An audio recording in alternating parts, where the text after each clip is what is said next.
E é o Café de Sábado com Heather Lofthouse e este que vos fala, Robert Rasch. Acho que quero começar, Heather. Esta foi mais uma semana cansativa.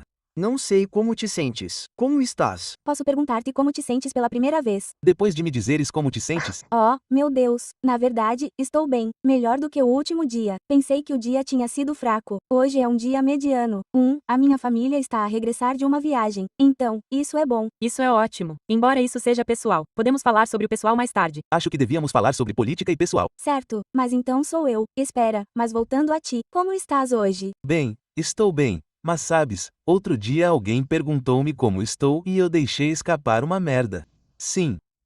E percebi que sou uma merda por causa da pessoa que está na Casa Branca e o efeito, sabe, é quase subconsciente.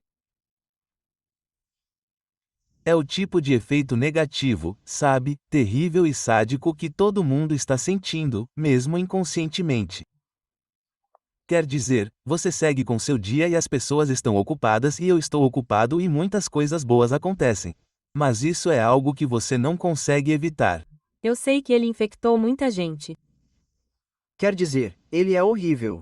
Mas não sei sobre o que vamos falar hoje. Tanta coisa para falar. Grandes notícias econômicas. Eu realmente quero sua opinião sobre isso, por favor. Certo. Mas acho que a primeira coisa que deveríamos ter dito sobre tarifas foi: então, ele tem ameaçado Trump. A propósito, Sim, espere aí. Sim, porque quero que falemos sobre tarifas como impostos de importação. sim. Porque elas não são. Ninguém conhece a palavra impostos ou tarifas, mas impostos de importação. É isso que são. São impostos de importação. E elas são pagas por nós, pelos americanos. E então tarifas, vamos sair do comitê. Ok, faremos uma reformulação. Ok, reformulação. Então, essas tarifas de importação que Trump vem ameaçando e então ele muda a data e depois não muda a data e então ele muda o valor e então ele é tão só um aperto de mão com todas essas pessoas diferentes e é Tão pessoal, é como cada acordo, você sabe, todo mundo está esperando, mas o que Trump vai decidir? Estamos chegando à hora final, ao minuto final, e os canadenses, o que ele vai decidir? e não é baseado em análise racional de dados. É o que ele vai decidir naquele momento? Essa é a questão. Estamos em e esse é realmente um tema sobre o qual sugiro que falemos hoje. Vamos lá.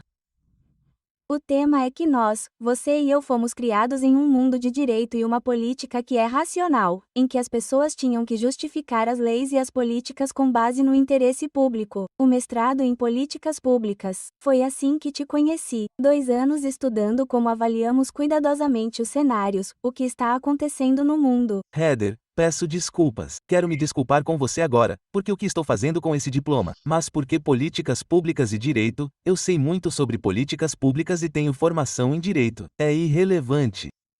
Estamos lidando em um mundo em que temos uma pessoa que faz acordos pessoais e está à mercê dela, e todos os outros estão tentando descobrir o que ela fará em seguida e por que ela fará isso. E estamos tão distantes de um mundo de direito, você sabe, do Estado de Direito, que às vezes é impressionante pensar sobre onde costumávamos estar. Quero dizer, a Constituição agora, às vezes você brinca comigo, você tem, ponto de interrogação. Eu não tenho comigo, mas eu sei de cor. Quero dizer, o artigo 1, seção 8, diz que tarifas, alfândegas, todos os direitos se originam no Congresso. O Congresso tem o poder de decidir sobre tarifas. Bem, Não é esse o caso hoje em dia. quero dizer, ele conjurou uma emergência nacional com base no balanço de pagamentos. Isso parece ter acontecido há muito tempo. Propósito, sim, e o saldo da dívida nacional. E esse é o cartaz dele, lembre-se disso. Sim. E essa chamada emergência cria sua autoridade para quê? Para lidar com cada nação individualmente e fechar um acordo diferente. E nem sabemos quais são os acordos de fato, e ninguém está divulgando os acordos. E, pelo que sabemos, ele está embolsando dinheiro desses acordos. Ou talvez ele esteja embolsando não sei, algum acordo futuro para ter um resort Trump em qualquer lugar que seja este país. Quero dizer, que tipo de, estamos tão além do Estado de Direito que é difícil até falar sobre isso. Eu sei. Parece mais que você veria isso em uma corporação ou na máfia, ou Máfia está mais próxima. de um F, como se isso não fosse democracia. É, O oposto de democracia. É por isso que lutamos na guerra revolucionária. É isso que está acontecendo, você sabe, com um déspota que tem sua própria visão a todo momento sobre o que quer. E o cara no topo, esse é o cara no topo. Nós realmente precisamos. É importante sobre o cara no topo, e não podemos. E fusões e aquisições. Você mencionou isso no seu Substack. Essas pessoas de Wall Street, que são como, você sabe, eu realmente, enquanto estou trabalhando nas coisas, realmente tenho que levar em conta as intrusões das pessoas na Casa Branca. Todos esses advogados estão aconselhando seus clientes e estamos falando sobre grandes corporações e grandes advogados corporativos. Eles estão dizendo, vamos ver, deixe-me ver o que posso descobrir sobre o que eles querem na Casa Branca, se eles vão aprovar essa fusão em particular, essa aquisição de uma empresa em particular. A Universidade de Colômbia, quero dizer, todas elas, a Universidade de Harvard, todas as universidades, todos os escritórios de advocacia individuais, todas as empresas de mídia individuais, todos eles, você sabe, estão todos competindo pela atenção de Trump, suas boas graças. Eles querem evitar irritá-lo. Em que estamos vivendo agora? Isso é tão pessoal, Heather, que para mim se assemelha a tudo o que sei sobre fascismo. Isso é fascismo. Eu sei que é. E esta semana, o Canadá, nossos vizinhos ao norte têm falado sobre muitas coisas, mas uma coisa é que eles estavam falando sobre a Palestina e o fato de que eles diriam que era um Estado livre potencialmente no final de setembro. E então Trump diz, com licença, o quê? Observem-me com meu cartão de tarifas. Esqueçam o artigo 1, seção 8. Sim, vou colocar uma tarifa de 35% em tudo que vem do Canadá. E desculpem por usar a palavra tarifa. Era um imposto de importação de 35% sobre tudo que vem do Canadá. Pense no petróleo, pense na madeira, pense nas peças automotivas. Quero dizer, todos os tipos de coisas. E isso é vingativo, por quê? Porque ele não gosta dos canadenses e eles não têm cooperado e porque estão fazendo continência. Eles não estão fazendo continência e decidiram porque é direito deles decidir se reconhecem um Estado palestino e em que circunstâncias. Então, o que esse fascista em Washington decide? Ele vai fazer o que quiser e cobrar dos americanos um imposto de importação de 35% sobre tudo que vem do Canadá, enquanto apoia Netanyahu. Vamos deixar isso claro, enquanto ele apoia Netanyahu. E é por isso que você não consegue separar, sabe, uma questão como tarifas de importação de outras questões como o que está acontecendo em Israel agora.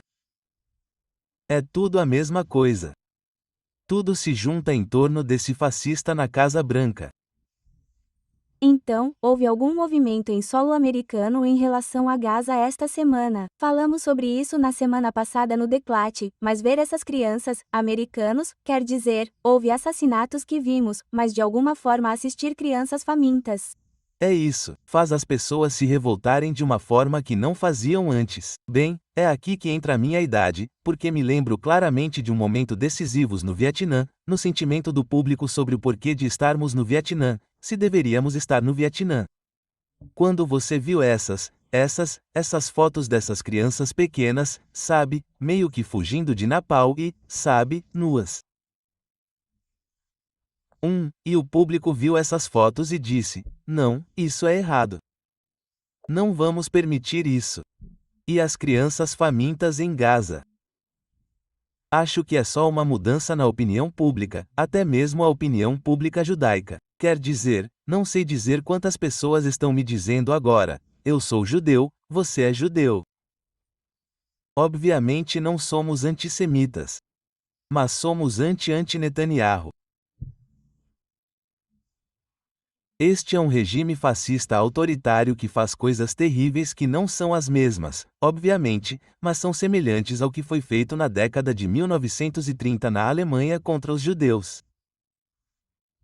Eu sei, e Trump e Netanyahu, quero dizer, eles são esses dois líderes autoritários. E Putin, esses são os três. Eu ia dizer pecadores sincronizados. Pecadores sincronizados, você disse. Nadadores sincronizados, mas diferente? Não é exatamente. Não, não é. Eles estão juntos. É muito feio, mas voltando ao complexo militar industrial. Que os Estados Unidos adoram apoiar ou que alguns americanos fazem acontecer. E então, esta semana, 27 democratas no Senado votaram a favor desta resolução de Bernie Sanders, que proíbe a concessão de ajuda militar a Israel. Isso é muito importante, Heather, porque você tem a AIPAC, o lobby israelense que gastou quantias enormes nessas campanhas, e os republicanos estão com o dinheiro no bolso, e os democratas também, mas os democratas agora estão dizendo: não, não vamos permitir esse tipo de fome em massa. Certo? E, veja bem, Netanyahu já transformou Gaza em escombros. Não vamos permitir essa crise humanitária, essa indecência humanitária. Falei com membros do Senado, senadores que estão falando de Netanyahu agora como um criminoso de guerra.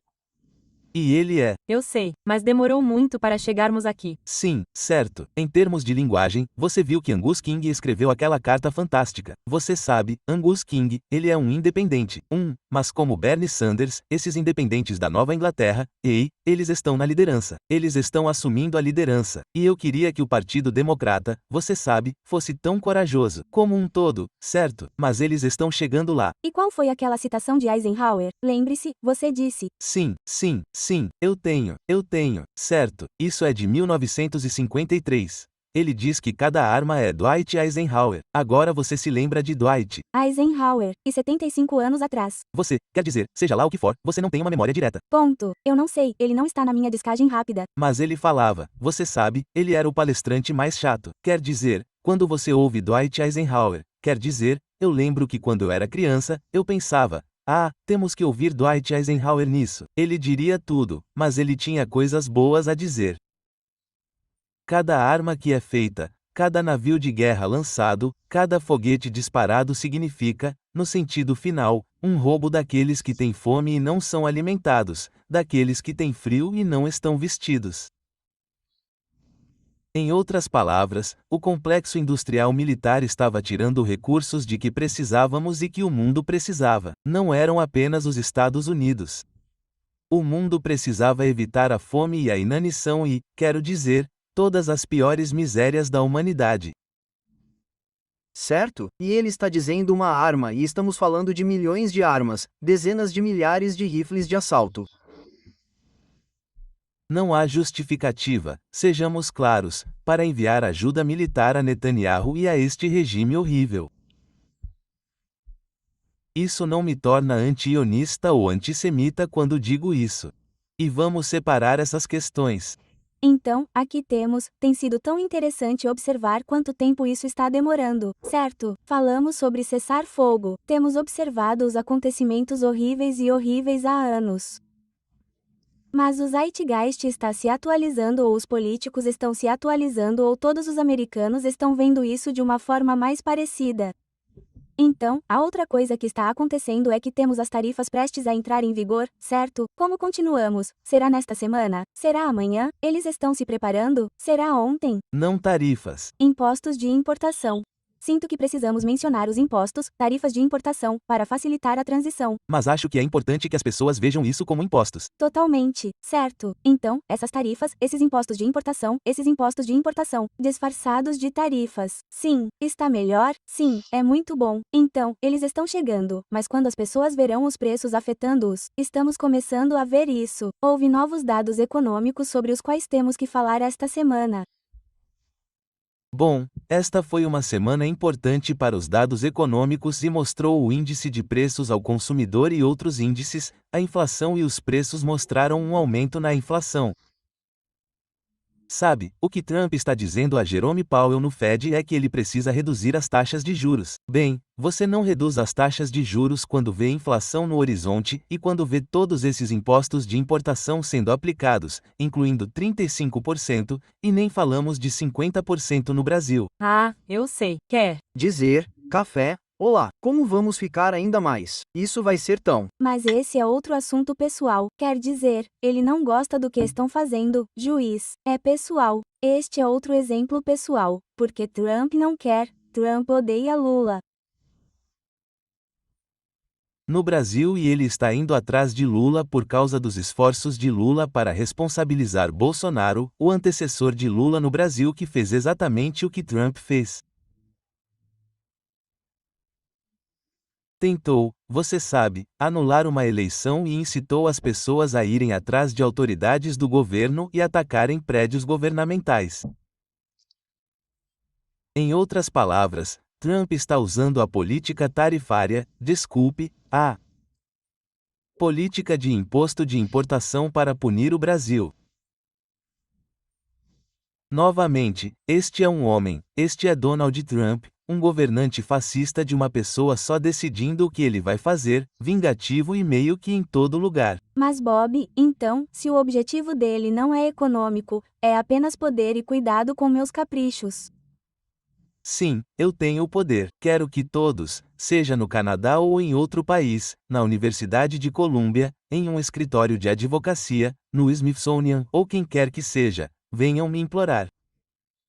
Adoro pessoas que vêm implorar e fazer acordos comigo. E, a propósito, se o acordo for um pouco como um pay-to-play, sabe, tipo, talvez um jato jumbo gigante que seja um palácio, isso é ainda melhor. Então, Mas também punirei aqueles que não vierem implorar aos meus pés. e qualquer um que me criticar e se você me criticar ou se você permitir que as pessoas me critiquem, se você for a CBS, sabe, eu posso nem permitir que você, a CBS, se venda para fazer parte de uma fusão com sua empresa mãe, a Paramount, para ser vendida. Eu sou tão controlador, tenho tanta vingança e tanto controle sobre o governo que posso basicamente tornar sua vida um inferno. Se você for Jeff Bezos, sabe, você tem antitrust. Eu posso usar antitrust contra você, Jeff Bezos. Então, certifique-se de que o Washington Post não diga nada crítico sobre mim. Mas é em uma escala tão grande.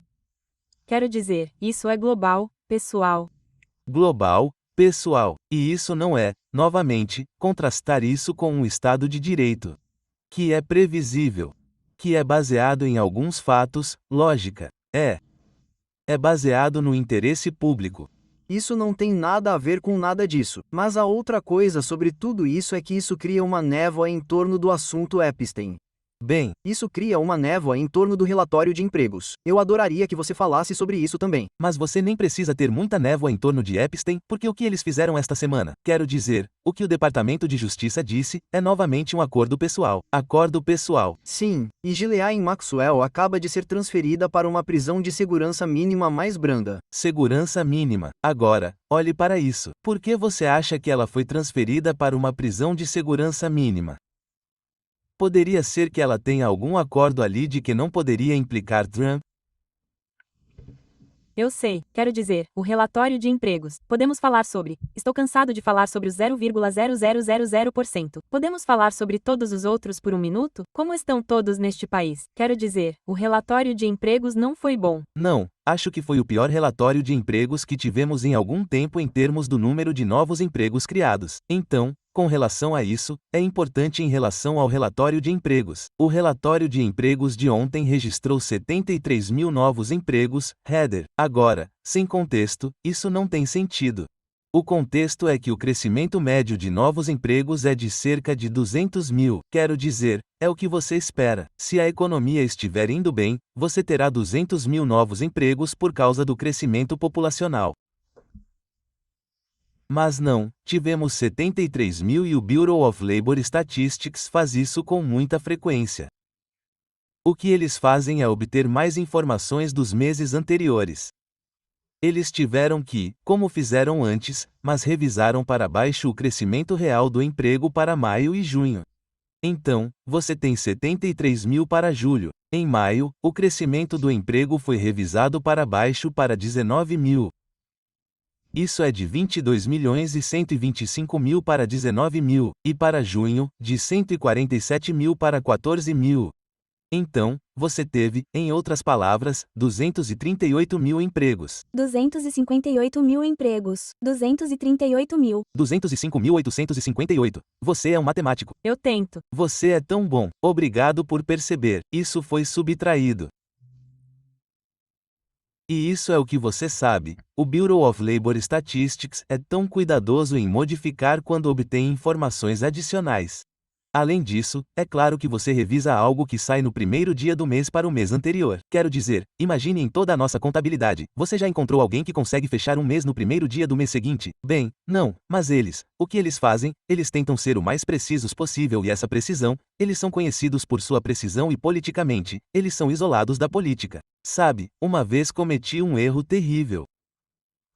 Foi em uma discussão internacional sobre empregos e, foi em Paris e eles me ligaram no meu escritório no Departamento do Trabalho, quando eu era secretário do Trabalho e eles disseram, tradutor do francês, quantos novos empregos você espera que o Departamento do Trabalho mostre em seu relatório mensal do trabalho amanhã? E eu disse, bem, eu não sei, quero dizer, obviamente eles não me dizem e eu não posso saber, mas meu palpite seria e eu dei a eles um palpite. E foi traduzido de volta para o francês, como eu esperava. Entendi. E então correu o mundo. Interessante. E as pessoas ficaram tão chateadas comigo como se eu tivesse visto os números em primeira mão. Então, eles são realmente cuidadosos. Mas aqui está a outra coisa. Quando essas revisões saíram ontem, o que Donald Trump fez? Isso está de acordo com nosso tema sobre pessoal. Tudo é pessoal e barulhento, vingativo, raivoso. E assumindo o controle. Então ele diz que a comissária de estatísticas trabalhistas, essa mulher que é, muito cuidadosa, muito diligente, que tem sido absolutamente, não há razão para pensar em nada além de profissional. Ele diz que ela deveria ser demitida. Isso está no trufe social imediatamente. Quero dizer, essa é a resposta de Trump às más notícias. Sim, é. Bem, as notícias que o fazem parecer mal. Notícias que o fazem parecer mal, isso mesmo, e ele simplesmente vai atrás do mensageiro. Sempre faça isso. Bem, quando você faz isso repetidamente, o que está fazendo é reduzindo a confiança e a fé do público em instituições governamentais como o Bureau of Labor Statistics, nas quais você precisa que o público confie. Você precisa ter muita fé. Quero dizer, a mesma coisa com o Fed. Quer dizer, ele está indo atrás do Fed. Ele só vai atrás do Fed porque não gosta do que o Fed está fazendo. E ele só prejudica a credibilidade. Esse é o truque dele. Eu sei disso. Ok, vamos voltar para outras coisas.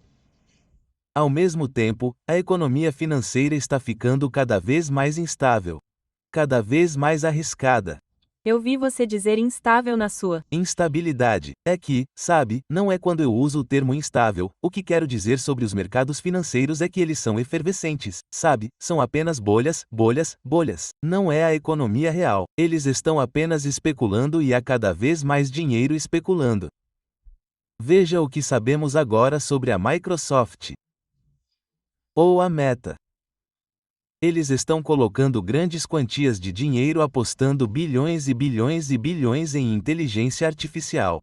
Isso é bom? Isso é ruim? Bem, se todo mundo está apostando em inteligência artificial, e essas apostas enormes, acabam não sendo particularmente boas, ou se outra pessoa, você sabe, como a China, nos supera, bem, o que acontece?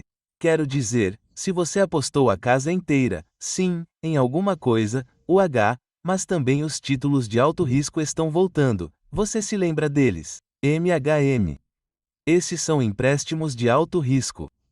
Eles cobram uma quantia enorme de dinheiro. Se você não está obtendo um grande retorno sobre esses títulos de alto risco, o que acontece? Quer dizer, você pode não conseguir pagá-los de volta. Criptomoedas, é claro, e temos esse novo, você sabe, o controlador. O controlador do controlador. Controlador, eu sei, mas há um MP, quer dizer, vamos lá. Controlador da moeda. Sim, mas quero dizer que é uma palavra diferente de controlador. Bem, depende de como você diz. Controlador é uma grafia diferente. Não, o controlador. Quantas vezes em uma conversa normal você fala com o controlador da moeda? Eu tento, principalmente com esse. Eu tento não falar sobre isso. Mas ele é, você sabe, outro Trump. Sim.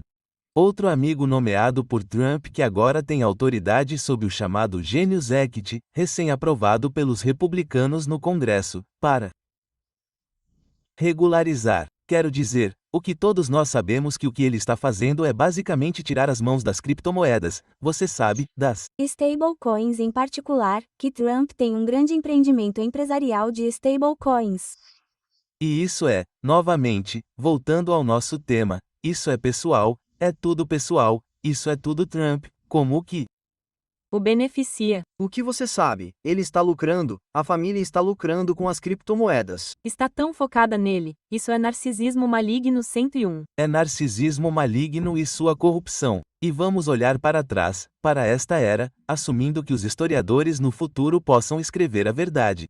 Eles serão capazes, Bob. Eu acho que sim. Vamos lá, Acho que sim. Temos que fazer isso. Tudo bem. Promete-me. Acho que. Não vou prometer nada porque não posso garantir nada, mas acho que eles vão olhar para trás, para esse período, e dizer: bem, o que foi isso? Foi que nós passamos por um período em que tínhamos políticas públicas, leis, restrições e uma constituição, e agora estamos tendo uma espécie de, você sabe, o Partido Republicano. Eles são todos zumbis. E vinganças pessoais, certo? Então, Jerome Powell está intimidando Jerome Powell. Ele está dizendo, e ele está intimidando, é assim que ele faz, ele usa outra parte do governo.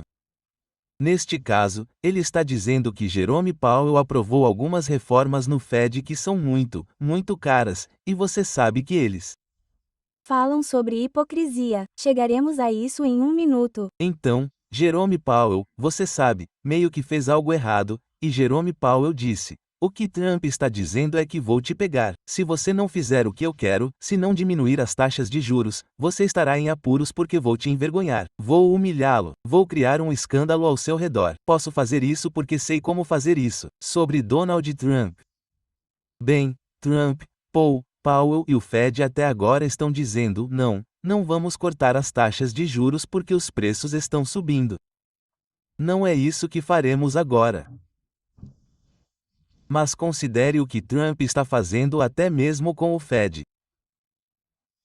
Vamos supor, para fins de argumentação, que ele tenha um presidente do Fed que jogue seu jogo e faça exatamente o que Trump quer. Trump diz para reduzir as taxas de juros, ele faz isso. Certo. E ainda assim, suponha que você seja um investidor no mercado ou um investidor corporativo, tanto faz. E você vai se sentir seguro sobre taxas de juros e inflação? Não, você vai dizer a si mesmo: o policial da Honda se foi, aspas. Certo, não gosto desse jogo hipotético. Não, mas isso é real, é o que está realmente acontecendo. Jerome Powell disse que não vai a lugar nenhum. Bem, Trump meio que flertou com o fato de que ele poderia ou não tentar demiti-lo. Ele ainda, quer dizer, Jerome Powell ainda tem algum tempo restante em seu mandato. Mas não para sempre. E Trump já está fazendo testes para outros presidentes do Fed. Sei que, com relação aos dados, as pessoas estão um pouco preocupadas, pois há tão poucas pessoas trabalhando com os dados que isso é problemático. Precisamos mesmo ter pessoas analisando os números e conseguindo verificar os preços das coisas. Sim, sobre o Bureau of Labor Statistics, o Bureau of Labor Statistics, que eu, você sabe, não sou apaixonado pela maioria das agências governamentais. Mas vou te dizer que quando eu era secretário do trabalho, aquele grupo de pessoas tinha muito talento e muita integridade, e ainda tem, mas estão passando fome, assim como a maioria das outras agências, porque você precisa de dados para tomar decisões financeiras. Você precisa, com certeza. Mas o hipocrisia a que você se referia há pouco, Trump está dizendo que Jerome Powell está despejando dinheiro em reformas do prédio do Fed. Enquanto isso, o que Trump está fazendo na Casa Branca? Vamos construir um salão de baile de US 200 milhões de dólares. Sim, e vamos nos basear no Mar-a-Lago e será Louis Couture. Será ainda maior que a Casa Branca em termos de metros quadrados. Quero dizer, onde mais alguém vai comer deixar que comam o bolo de alguém e sejam os anfitriões de alguém, esta é a casa do povo. Quer dizer, estamos nos afastando da Casa do Povo quando tentamos criar um salão de baile maior que a Casa Branca, folheado a ouro.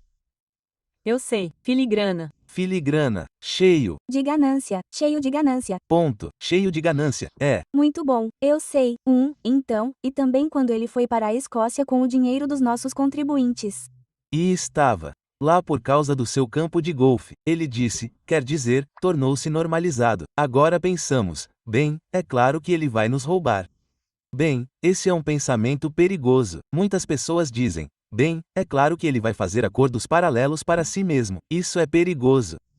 Não podemos permitir que isso seja normalizado. Ok, o que fazemos? Devemos falar sobre isso? Primeiro, sim, isso é perfeito. Que? Porque, quer dizer, quando penso no que fazemos e pergunto a vocês e penso no que fazemos e tento dizer às pessoas, penso nas eleições de meio de mandato, penso nas eleições que se aproximam e na manipulação dos distritos eleitorais. Não falamos sobre isso. Não podemos terminar nossas xícaras. Você ainda não terminou, nem eu, até falarmos sobre a manipulação dos distritos eleitorais que está acontecendo, o que também é pessoal, certo? Então, isso é no Texas esta semana, onde Trump basicamente diz: Governador Abbott, preciso que você me encontre 5 assentos. Preciso que você prossiga com o remapeamento. Governador, este é o presidente. Vamos precisar de 5. Quero mais 5 assentos republicanos do Texas. Quero dizer, ele pode, de novo, dizer que isso é tão contrário ao que acreditamos neste país em termos de Estado de Direito. Agora, as pessoas me perguntam se a Califórnia, Gavin Newsom, governador, deveria tentar contrariar o que Greg Abbott está fazendo no Texas. Não apenas Newsom, mas muitos democratas em muitos estados e alguns mais importantes. Nova York e Illinois deveriam tentar uma manipulação eleitoral. Mais radical? Então, se eles fizerem uma manipulação eleitoral, nós também faremos. Bem, esta é, na verdade, uma questão sutil. É uma questão ética. É também uma questão sobre democracia. Quero dizer, se democratas e progressistas fizerem a mesma coisa, eles dizem: bem, temos que combater fogo com fogo. Eu entendo isso. Mas também significa que estamos denegrindo e minando as normas e valores constitucionais da mesma forma que eles fazem. Eu sei que é difícil, eu fico indo e voltando. Heather, como você se sente? Acho isso muito difícil e penso em exemplos que muitas pessoas trazem quando os democratas ficaram de braços cruzados e poderiam ter sido mais agressivos e poderiam ter, você sabe, ido contra as tradições e protocolos e isso teria sido melhor para a democracia. Bem, penso em Michelle Obama. Bem, quando ela disse, você sabe, quando eles vão para baixo, você sabe, nós vamos para cima. Sim, nós vamos para cima. E eu me preocupo um pouco que essa atitude possa estar tornando mais difícil para os democratas fazerem o que precisam fazer para derrotar esse fascista. Mas também quero dizer, eu sei que depende de quais modelos você está analisando, mas isso vai ser fascinante nas eleições de meio de mandato e é muito importante. Sabemos disso para a democracia, mas 5 cadeiras são suficientes se forem suficientes em certos cenários. Quero dizer, como tudo isso vai se desenrolar? Obviamente, não sei, e há eleições especiais entre agora e as eleições de meio de mandato. Também há disputas importantes para prefeito, como a de Nova York. E quando olho para o país e vejo como os eleitores estão se movimentando, fico encorajado, certo? Acho que há cada vez mais pessoas dizendo: eu só quero que esses republicanos, tudo o que eles querem fazer é ir atrás de imigrantes e crianças transgênero e, você sabe, isso não tem nada a ver com a minha vida. E os preços das coisas? E quanto a tornar as coisas acessíveis para mim? E quanto a me ajudar com os cuidados com as crianças? E os democratas estão entendendo. É sobre isso que Mumani realmente fala, certo? E acho que outros democratas estão começando a dizer a mesma coisa. São questões básicas. É economia de mesa de cozinha. É o que as pessoas querem e precisam. E afaste-se de seus bodes expiatórios, de seus bichos papões. MHM, exatamente. Você está se tornando diferente. Você está se tornando diferente. Mas ele é muito bom nisso. O vigarista é o vigarista. Ele é muito bom em dominar a linguagem. Dominar. Você sabe, esta é uma era de raiva antissistema. Eu entendo. Tenho registrado isso há anos. Mas o que Trump fez durante seu primeiro e agora seu segundo mandato, e ele está fazendo isso de forma ainda mais louca, é canalizar essa raiva para realmente se tornar bode expiatório deles, em vez do que os democratas deveriam fazer. Estar fazendo é dizer o problema real. Você quer saber qual é o problema real? As corporações são muito poderosas, certo? E os ricos são muito poderosos e estão tomando a riqueza e o poder deles e abusando deles, destruindo nossa democracia, minando nossa democracia com todo o dinheiro deles, suas contribuições de campanha. É por isso que estamos em apuros. Estamos em apuros. Não é só Trump. Trump é a consequência, o culminar de tudo isso. Você leu sobre o Smithsonian? Há uma exposição sobre presidentes que sofreram impeachment? Então, havia 3 e então Trump estava lá e eles ajustaram a exposição para que ele fosse adicionado, mas agora podemos ajustar a exposição para que ele não esteja nela porque o Smithsonian, Smithsonian, bem, porque eu acho que temos razões sérias para o impeachment. Você sabe, é uma questão de palavras. Mas isso é, novamente, a rendição antecipada, o desejo de não irritá-lo. Sim. Então, o que podemos fazer para não irritá-lo? O poder dele não é apenas direto, é indireto. É todo o efeito assustador que ele está tendo em todo o país. Todas essas instituições não querem deixá-lo chateado e bravo porque ele poderia fazer qualquer coisa. Certo. Então você mencionou que tem narrado como chegamos a Trump. Você tem falado sobre essas coisas. Desculpe-me enquanto me levanto. Acho que Michael e Jordan vão ficar bravos comigo. Seu novo livro, se me permite, está saindo sem sucesso. Ele sai na semana que vem, na próxima terça-feira. É terça-feira? Terça-feira. Para. Onde foi o tempo?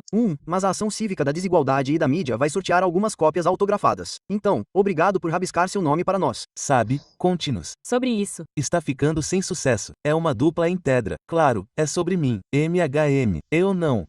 Cresci, sabe, totalmente. Fiquei sem sucesso. Mas o país, minha geração também ficou aquém em termos de, sabe, meus pais e a geração dos meus pais que eles nos legaram.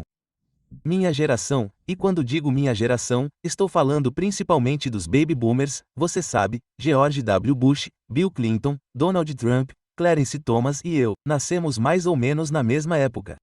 Eles estavam em 46. Podemos falar sobre isso? 1946. Sim. 19 Heather. Todo mundo que é alguém. Obviamente. Nasceu em 1946. Sabemos que nos importamos. Quero dizer, Dolly Parton, continue assim. Ponto. Quer dizer, eu poderia continuar. Não há razão para continuar assim. Quero dizer, todo mundo é todo mundo. Quero dizer, todo mundo importa. Mas a razão pela qual nascemos em 1946 não é complicada. Houve uma guerra. Meu pai voltou para casa. Lá estava minha mãe e boom. Baby boomers, quer dizer, era isso. Sim. Mas eles nos legaram um país que não era perfeito. Quer dizer, as mulheres ainda eram cidadãs de segunda, os negros ainda eram cidadãos de segunda, mas pelo menos tentamos, estávamos começando no caminho. E então, nós estragamos tudo no sentido de que no final dos anos 70 e início dos anos 80, particularmente com Ronald Reagan, o país deu uma guinada em vez de construir e fortalecer a classe média, em vez de torná-la uma terra de oportunidades, diversidade, equidade e inclusão.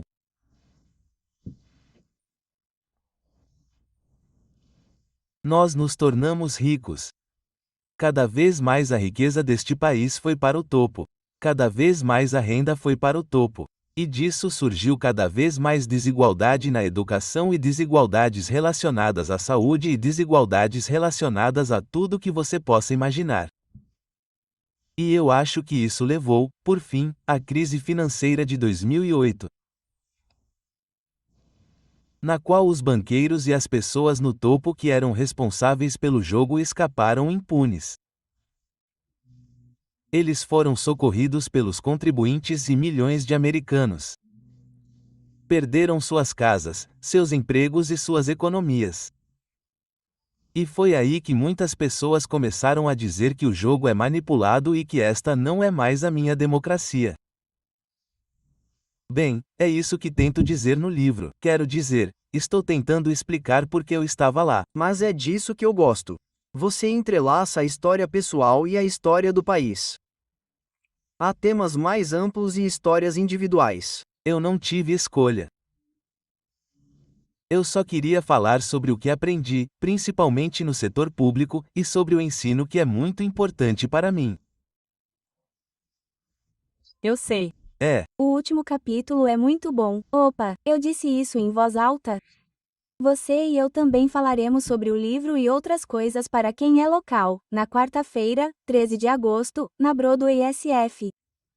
Então, será no Golden Gate Theatre, um evento com a Book Passage. Estaremos em São Francisco no dia 13 de agosto, se alguém quiser vir. Bem, na verdade, estou começando minha turnê do livro. É o pontapé inicial? Segunda-feira? Não, começo na segunda-feira. Estarei no programa de Steve Coven-Cobar na... Segunda-feira à noite. Podemos contar isso às pessoas? Acho que não. Ótimo. Ah, e então eu faço muitas outras coisas.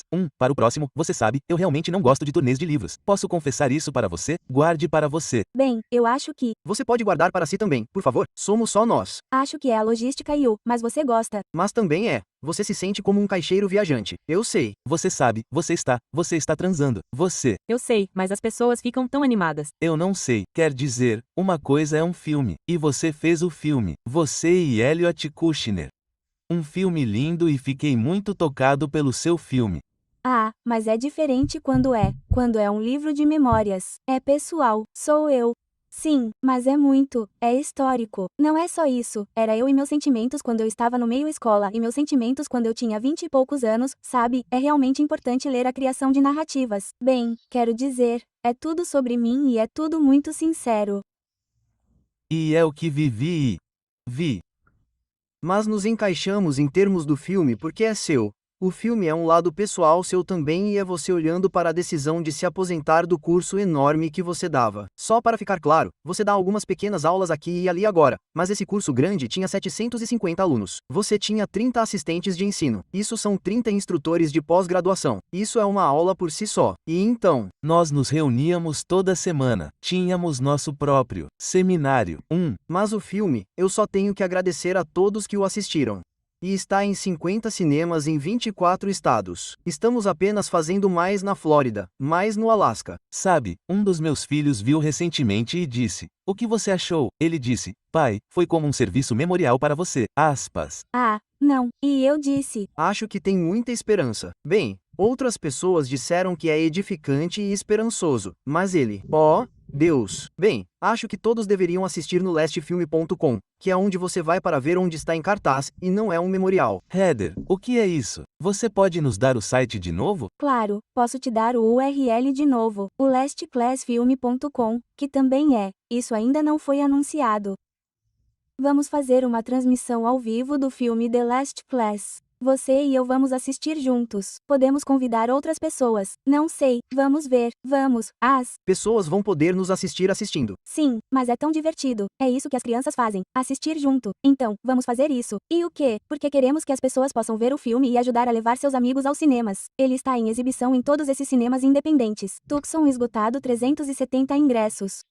Isso é inacreditável, mas eu só tenho uma pergunta. Quando as pessoas nos assistirem ao filme, elas vão conseguir assistir? Sim, claro. Você acha que Michael faria de outra forma? Então, o que acontece é que conversamos no começo, comemos pipoca, depois assistimos ao filme, talvez cortemos para nós assistindo ao filme 2 vezes, chorando, rindo, sabe, engasgando com a pipoca, e depois fazemos uma sessão de perguntas e respostas. Então, hoje é 12 de agosto. Será terça-feira, 12 de agosto, 5 horas da tarde, horário do Pacífico, 8 horas da noite, horário do leste. Então, qualquer pessoa pode fazer isso nesta página. Qualquer pessoa pode fazer isso. Sim, e vamos dizer, pague o que quiser. É a $0. Se você quiser assistir sem pagar nada, pode contribuir para ajudar a apoiar a distribuição do filme, se quiser. E anunciaremos em breve. Então, inscreva-se em lastclassfilme.com. Nos diga também o URL, o site, a próxima leva, porque temos tempo antes da próxima leva, porque fazemos isso semanalmente. Deveríamos fazer a última leva. Deveríamos fazer. Não, eu quero fazer. Não, mas ter. A primeira de muitas levas. Eu sei, mas poderíamos fazer um filme. A última leva. Quando, se é que alguma vez teremos. Vamos, há muito o que cobrir. Há muito. Mas com as tarifas e o café, vai ser mais difícil de levar. Mas vamos importar impostos. Mas não vou vender este livro. Não, mas vou vender quando ficar aquém. Vou devolvê-lo. Não diga a ninguém que o tirei. Não, mas não é bem assim. Essa cópia é só uma. Essa é a brochura G. É uma prova. Sim, certo. Mas há muito mais para falar. Realmente há. E a ironia é que, seu filme e esta autobiografia estão saindo, ou estavam saindo, apenas no momento em que tantas pessoas, tantos de vocês aí, compreensivelmente, estão tão chateados. E vocês têm todo o direito de estar chateados. E eu estou chateado, e Heather, você está chateada e E começamos a conversar, quando começamos essa discussão em particular hoje, sobre como esse regime fascista de Trump está fazendo com que todos nós, eu acho, incluindo muitos republicanos, sintamos que algo está fundamentalmente errado.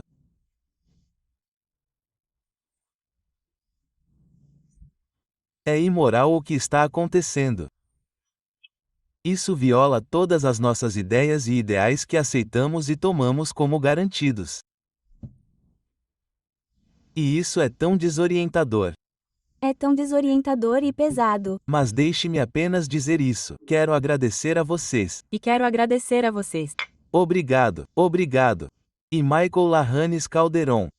Obrigado, saúde.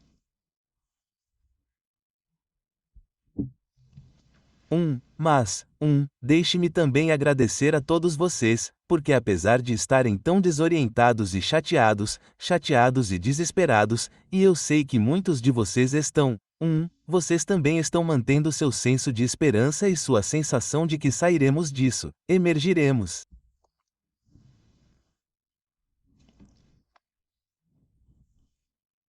E eu, quando mencionei há pouco que tínhamos tomado tudo isso como garantido. Tínhamos tomado o Estado de Direito como garantido. Tínhamos tomado a democracia como garantida. Tínhamos tomado muito do que tínhamos nascido na América e no mundo como garantido.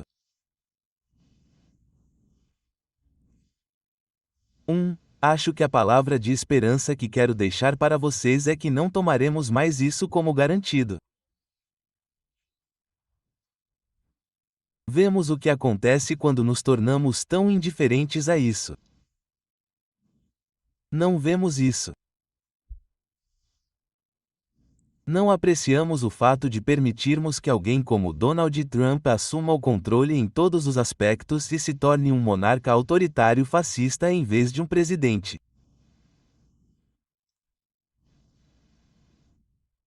E acredito que esse reconhecimento, essa compreensão de quão importantes a Constituição, o Estado de Direito e a democracia são para nós será algo que não esqueceremos. Nossos filhos não esquecerão seus filhos que agora são, para alguns de nós, netos, eles não esquecerão.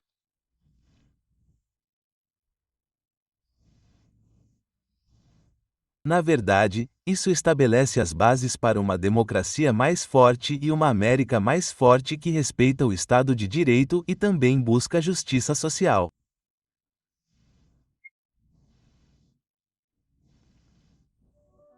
Então, deixe-me agradecer novamente e, com isso, tenham um bom semana.